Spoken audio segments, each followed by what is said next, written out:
Assalamualaikum warahmatullahi wabarakatuh. Perkenalkan, nama saya Rizky Maulana Akbar dari jurusan Ilmu Al-Quran dan Tafsir kelas 4C.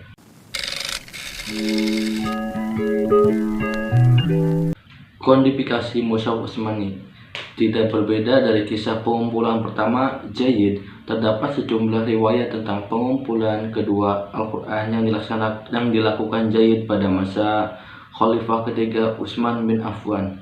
Secara garis besar, riwayat-riwayat ini dapat dikelompokkan ke dalam dua kategori, yaitu riwayat versi mayoritas dan riwayat versi minoritas. Riwayat versi mayoritas merupakan yang paling tersebar dan diterima secara luas di kalangan umat Islam. Riwayat ini muncul dalam berbagai literatur, mulai dari hadis, tafsir Al-Quran, sampai karya-karya kesejarahannya. Dari sisi eksternal, tingkat keabsahan riwayat paling berpengaruh ini tidak sebaik riwayat paling berpengaruh dalam kisah pengumpulan pertama Jayyid di masa Abu Bakar, karena mata rantai periwayatan berakhir dengan Anas ibnu Malik, yakni tidak kembali secara langsung kepada saksi mata peristiwa tersebut. Sekalipun dari segi mata rantai periwayatannya menempati kedudukan yang sama dengan versi mayoritas. Pengumpulan Al-Quran di masa Utsmani dilakukan suatu komisi yang terdiri dari 4 orang. Yang pertama dan merupakan ketua komisi pengumpulan adalah Zaid ibnu Sabit, seorang Ansor yang sewaktu mudanya aktif sebagai sekretaris Nabi dan mencatat wahyu-wahyu Al-Quran. Di samping itu, setelah seperti dikemukakan, ia juga dikabarkan terkait atau terlibat dalam pengumpulan Al-Quran yang dilakukan pada masa pemerintahan dan atas perintah Khalifah pertama Abu Bakar. Riwayat di atas menyebutkan bahwa suhuf yang dikumpulkan pertama kali oleh Zaid di masa Abu Bakar, yang kemudian berpindah ke tangan Umar bin Khattab dan akhirnya berada dalam pemilikan Hafsah, kini dijadikan basis kodifikasi Utsman. Zaid yang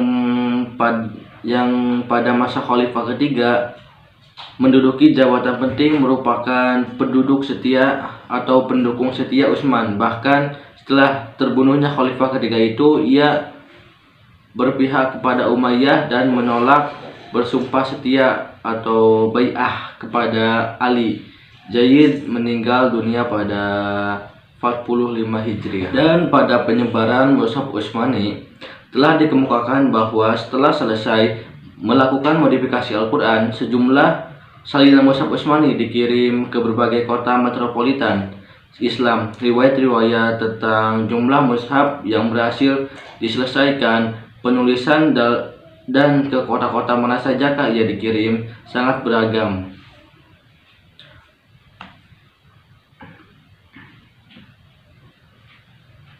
Menurut pandangan yang diterima secara luas, satu mushaf Al-Quran disimpan di Madinah dan 3 salinannya dikirim ke Kufah, Basrah, dan Damaskus. Pendapat populer lainnya yang dipegang penulis Itqan menyebut 5 eksemplar dan menambahkan kota Mekah ke jajaran 4 kota di atas. Sementara Al-Jarqani mengemukakan bahwa mushaf yang digandakan itu ada 6 eksemplar. 5 diantaranya dikirim ke 5 kota yang baru disebutkan dan sisanya yaitu 1 eksemplar disimpan oleh Utsman. Mushaf di tangan Utsman inilah yang kemudian dikenal sebagai Al-Imam atau Mushaf Induk. Sedangkan Ibnu Abi Dawud menuturkan pandangan Abu Hatim Al-Sijistani bahwa mushaf yang berhasil diselesaikan penulisan sejumlah 7 eksemplar serta menambahkan kota Yaman dan Bahrain ke dalam jajaran 5 kota penerima salinan mushaf. Berbagai sudut pandang yang diutarakan di atas menimbulkan permasalahan tentang riwayat mana yang paling dapat dipegang sehubungan dengan mushaf-mushaf Utsman. Seperti terlihat dalam latar belakang kodifikasi Utsman, pemula pada masa itu terkait erat dengan perbedaan bacaan di kalangan pasukan muslim yang direkrut dari Syria dan Irak. Jadi riwayat pertama yang menyebutkan eksistensi 4 salinan mushaf, 3 diantaranya ke Kufah, Basrah, dan Damaskus, merupakan yang paling sesuai dan latar belakang kodifikasi tersebut. Kota-kota Kufah, Basrah, dan Damaskus ketika itu merupakan kota terpenting di provinsi Irak dan Syria. Di kota-kota inilah Gerenius kekhalifahan direkrut dan ditempatkan. Selain itu, dalam riwayat pengumpulan Utsman yang ditonjolkan sebagai pusat perhatian khalifah. Sekalipun Utsman mungkin saja telah memikirkannya penyebutan kota Mekah dalam riwayat lainnya, barangkali terkait secara langsung dengan makna kota ini sebagai tanah kelahiran Nabi dan tanah suci pertama Islam, di mana Ka'bah berada. Sementara penyebutan 7 kota dalam riwayat terakhir di atas barangkali terkait dengan kesakralan angka 7. Al-Quran telah diwahyukan dalam 7 ahruf yang belakangan juga ditafsirkan sebagai 7 bacaan atau qiraat al-sab. Dan karakteristik mushaf Utsmani terdapat sejumlah pandangan yang mengungkapkan bahwa susunan surat dalam mushaf Utsman bersifat ijtihad. Al-Suyuti mengutip pendapat bahwa Utsman mengumpulkan lembaran-lembaran suhuf Al-Quran ke dalam suatu mushaf menurut tertib suratnya.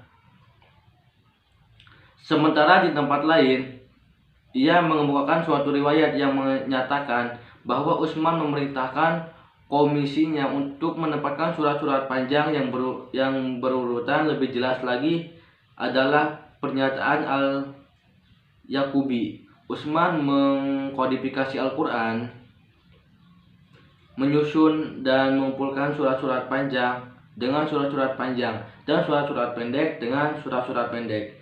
Prinsip semacam ini pada umumnya diikuti sebagian besar sahabat Nabi dalam aransemen surat mushaf mereka, antara lain Ali, Ibnu Mas'ud, dan Ubay. Pengecualian untuk jenis aransemen surat semacam ini adalah mushaf Ibnu Abbas yang tersusun secara kronologis hanya di 2 tempat. Dalam mushaf Utsmani, prinsip ini terkait penyimpangan secara radikal dalam aplikasinya. Pertama, surat pendek Al-Fatihah yang surat 1 yang ditempatkan paling awal di depan surat paling panjang, atau yaitu surat 2 Al-Baqarah. Tetapi penamaannya paling populer yakni Al-Fatihah pembukaan. Bisa memberi indikasi tentang penempatan pada urutan pertama.